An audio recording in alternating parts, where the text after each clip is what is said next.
Whether you're planning a church or a part of a church and looking to move, the question always becomes, should we go to a permanent location or should we go into a portable location? And so today on Practical Church Planting, we're going to be discussing the pros and cons of both to help you make a better decision.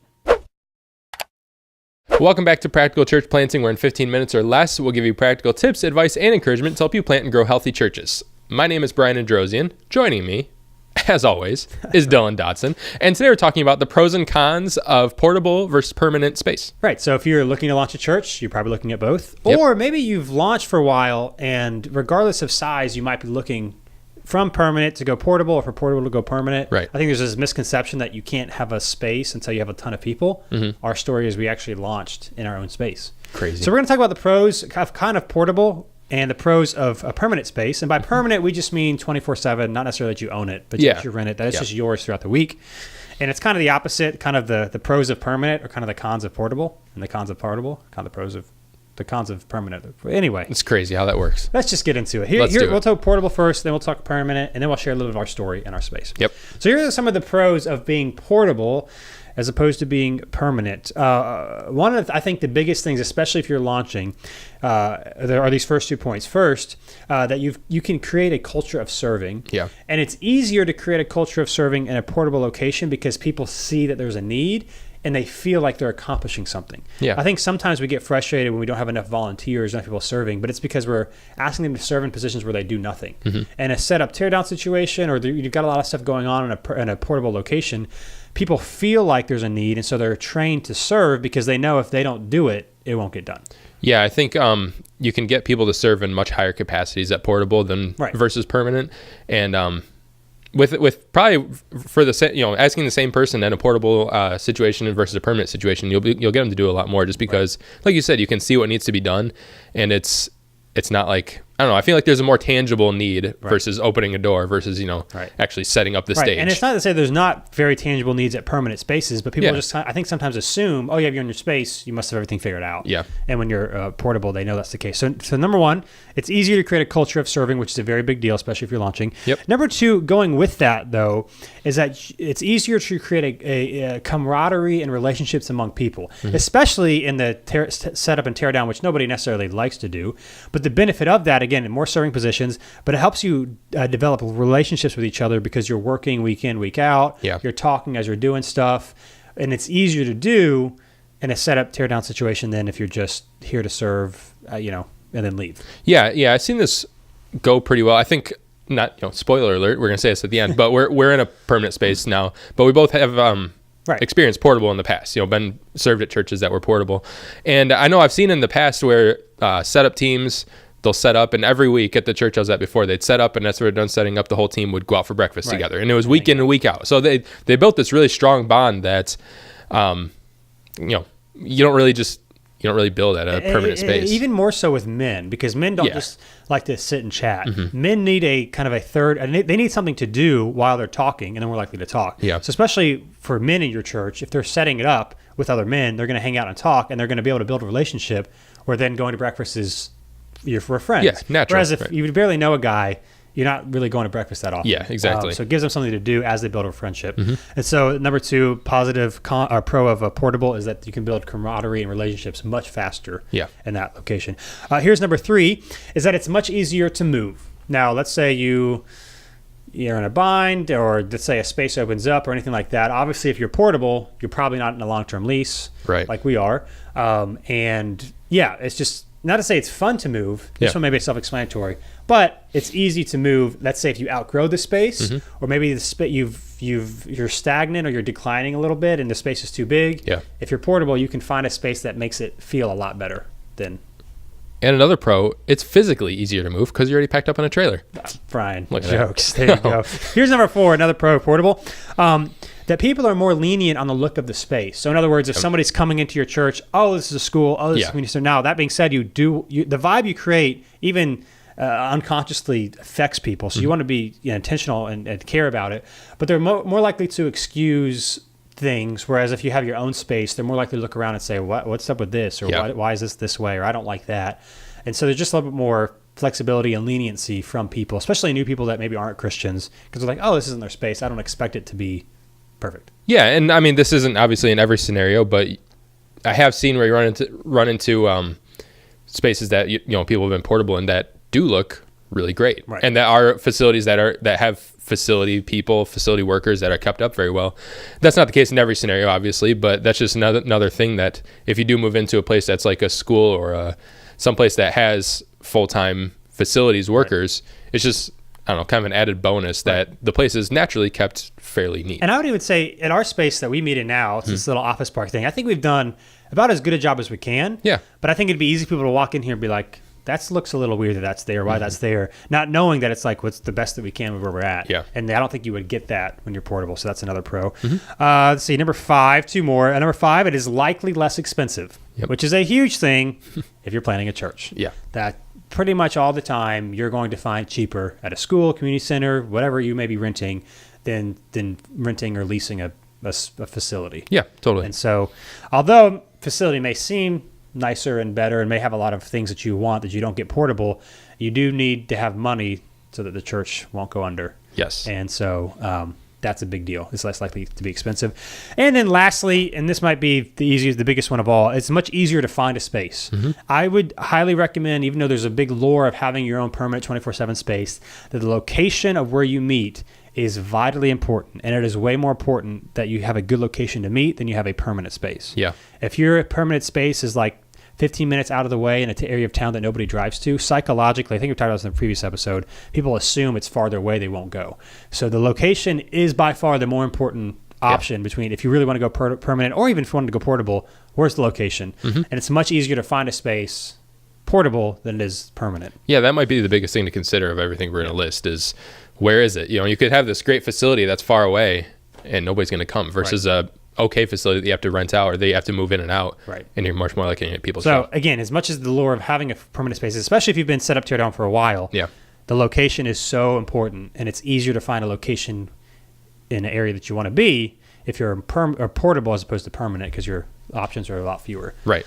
So those are some pros of permanent portable, excuse me. These both start with P. I can't keep them straight. You know what I mean. Those are the pros of portable. Here are some of the pros of permanent. Number 1, it's permanent. It's permanent. Number 1 is you can do stuff at any time. Yeah. Which is a huge deal that you're not just restricted to Sunday morning or maybe Sunday afternoon or Saturday night, whenever you might have it. Yeah. You can do whatever you want. Whenever you want, you can do events, you can have ministries, and you don't have to do it in people's houses or try to coordinate somewhere else. You can do it anytime, and people always know where they're supposed to go. Yeah, I think this has been probably the biggest pro for us. Yep. We do a lot of stuff during the week and things that if we were in a portable space, maybe we'd figure it out, but I honestly don't know what we'd do. I would probably some say of the biggest we stuff. would figure out some of them, and then we wouldn't do other the things. We wouldn't do everything we're doing. That's exactly. For sure. And some of the things that, if you listen to past episodes, some of the things that we do that have been some of the most successful things are things that are during the week that if we didn't have a permanent space, I'm not sure how we would do it. Right. So that makes sense, and it is a big deal that you can do more stuff. I think sometimes, though, you want to be careful. Sometimes people are like, we could do anything we wanted, and then they still only do Sunday morning. That's true. Like, not that you want to do too many things and go crazy, but if that's a real reason why you want to move into a permanent space, I would try to think of plans and things to use other than just Sunday morning. But that's a big one. You can do stuff at any time. Here's the second one, and I'm going to say, some people knock this. I don't think this is necessarily a bad thing, but people are more likely to come to a permanent space. Sure. Now, some people could say, well, that's not very spiritual. It's kind of like when we talked about the worship episode recently. And, got a little feisty there. But I don't care that more people are likely to come. Because what we're doing, are we just trying to reach mature believers, Christians? No, we're just trying to reach people. Right. And for some people, unfortunately, I know it's unfortunate, they are more likely to come because they just, in their mind, they feel like, oh, it's more legit, let's just say.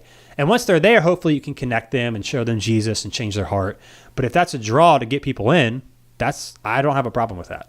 Yeah, I mean, it's meeting people where they are. Right. You know, we can't expect everyone to believe the same or think the same way that we do, and some people think that kind of thing is a little weird. Right. It's just the way it is. And so we can get mad about it, or we just embrace it. Yeah. And that is a pro that some people are more likely to come if you have your own space. Yep. Here's number 3, depending on who you are, how much you care about this, is a big one for me, is that you actually have quote-unquote office space. Now, I say quote-unquote office space because we don't have any offices in our space. Right. But you don't have to work from home.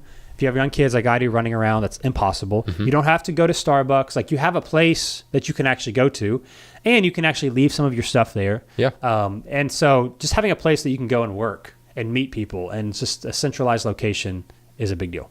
Yeah, and it takes away having to look for separate office space. If you're someone who needs it and you're portable, having to look for separate office space is just going to add the cost, Exactly. So having it all in one definitely helps keep costs down. Yeah. So having it all in one is a good thing. That's another pro. Here's another pro of a permanent space is that you can make it your own. Yeah. So although, like we said, people are more lenient with a portable space, permanent space, like we've changed quite a few things. If you want to create a certain vibe or a certain environment for certain people, or you want to do something with your space, if you have your own space, maybe you want to decorate something for a holiday, like Christmas. Every December, this place turns into Christmas City, right? Or like for a certain series or something that you want to point people to, like you have the ability to do that, which again, environmental factors I think are more important, especially us in ministry, because we think it shouldn't matter, are more important than I think we realize. And so when you have your own space, you can try to create that to the best you can to help move people in a certain direction. Yeah, I would say not only can you make it your own, but you can make it your own in a more affordable way. If you're portable, there are things, I mean, not all dependent on space, but things you can do to make it as much of your own as possible with buying portable, signs and doing all this kind of stuff. But I think you're able to do it on a much cheaper scale if everything you're doing doesn't have to be taken up and taken down every week. Right. So yeah, being able to make it the way you wanted on sort of a more affordable level, I think is a pro. Yeah. So you can make it your own, which matters. Yeah. And then here's the last one. We'll say, I mean, there's lots of more pros for all of these, but some things to think through is that there's no setup or tear down, which that sounds obvious, right? I read some research a while ago, and I've talked to a few people, and they came to see. They've seemed to say that they've seen that in their own portable location. That after about 2 to 3 years of setup tear down, people start to really get tired of it.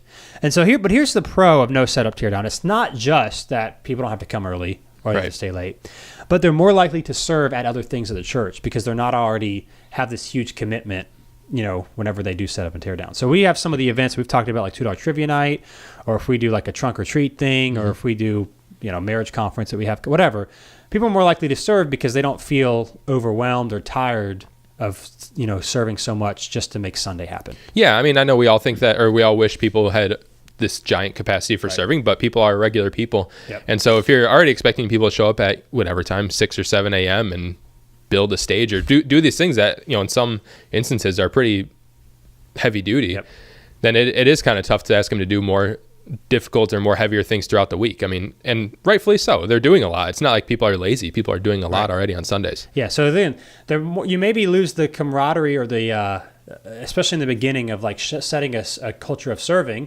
but you're more likely to get people to serve because they're not stuck with setup and tear down. And so those are some things to think through. I'll share briefly for us. So we started in a permanent location where we are now. We're almost 2 years in, which was not the plan. We were trying to go portable, couldn't find anything. Long story short, this space was opening up and we were like, well, we don't have any choice because location was very important. Wanted to be in a very specific part of town. This allowed us to be there. Anyway, we're here. Yesterday I was on the phone with a pastor, church planner who's talking about this. They're portable. They're looking to go permanent. And again, you don't have to be big. They're about 50, 75-ish people. Yeah. And we're talking through the pros and cons. Here's what I would say. It was worth it to us to be here. Right now, we're in this midst of running into some space issues, starting to look how to move. That's a whole other thing. But I was telling him, I don't think, of course, God can do whatever he wants. But I don't think we would be where we are people-wise and to see the growth that we've had if we were in a portable location, especially in the Raleigh area where we live, like a massive auditorium or whatever. Even if you pipe and drape it at a school, it just seems big. Yeah. And when we launched and we didn't have a lot of people, we were able to not make the space feel awkward, which is a big deal of creating energy and momentum, which we've talked about in previous episodes. I think it is very, very worth it if you can find a reasonably priced location in an area of town that you want to be, to go for it. Now, here's the rub, and I was talking to my friend yesterday, is that if you're portable and you want to go permanent or you want to start permanent, you can't quantify or know beforehand how beneficial that permanent is over portable. Right. Like, you can't know, if we go permanent, we'll double in a year because we have our own space and people think it's whatever. You don't know that. So I would say, it is, in my opinion, in our experience, it helped us to be permanent, not portable overall. But you don't know how much more beneficial it is, and that's where it gets tricky. Yeah, and I think what we'd say, it all comes down to where the location is. Yep. Like we gave pros and cons to both, but I don't think we'd definitively say you have to do this, you have to do this. But if you have one location that's where you want to be and where you need to be, get it, whether it's portable or permanent. And the irony of all of this is we said it's easier to find a space if you're portable than permanent. Right. And now we're in a permanent space. Exactly. But literally the reason we're in a permanent space is it was driven by location. It was not driven by we want a permanent space. That wasn't even on our radar. We wanted to be in this area of town, which ended up being the exact dead center of where we're trying to be. So location's big. And so those are some pros of each one. Lots of things to think through. But thanks for listening today. If you have questions, you want us to talk about this more, anything else about ministry or church planting, practicalplanting.com/questions. Submit it there. We'll talk about it in a future episode. Hey, and join the Facebook group. We're on Facebook. Practical Church Planting. Yeah, and I like to put polls in there. So if you like answering polls, that's true too. So hey, thanks for being with us, and we'll be with you next time on Practical Church Planting. Thanks so much for watching this episode of Practical Church Planting. Whether you're watching on Facebook or YouTube or Practical Planting, wherever you are, whatever you're doing, make sure you like or subscribe or do whatever it's telling you to do or should do on that platform. And hey, if you are so tired of looking at our ugly faces, but you're not tired of listening to our beautiful voices, then you can find our podcast if you just search Practical Church Planting on iTunes or Google Play. Make sure not to just find it, not just to listen, but to subscribe. Make sure you subscribe. Brian, tell them to subscribe. Subscribe. See you next time.